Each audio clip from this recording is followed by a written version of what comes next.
Hello, Assalamu alaikum everyone. I'm Ruhan, the founder Ruhan's English Academy. In today's video, I will show you how to correctly say the 7 days of the week in English. Let's get started. আজকের এই ভিডিওটি দেখার মাধ্যমে তুমি শিখতে পারবে কিভাবে ইংরেজিতে 7 দিনের নাম সঠিক উচ্চারণ সহ বলতে হয়।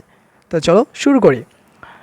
স্যাটারডে, স্যাটারডে মানে শনিবার। আমি দুইবার করে বলবো, তুমিও কয়েকবার প্র্যাকটিস করবে। সানডে, সানডে মানে রবিবার।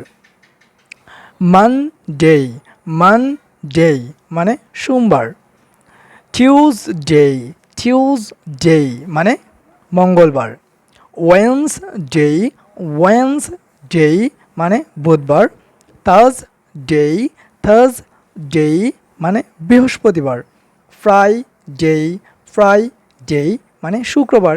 সো অবশ্যই ভিডিওটি ভালো লাগলে লাইক কমেন্ট করে দাও। এরকম আরও ভিডিও পাওয়ার জন্য ফেসবুক পেজ এবং ইউটিউব চ্যানেল ফলো এবং সাবস্ক্রাইব করে দিবে। কমেন্টে বলতে পারো নেক্সট কোন ভিডিও চাও। টাটা।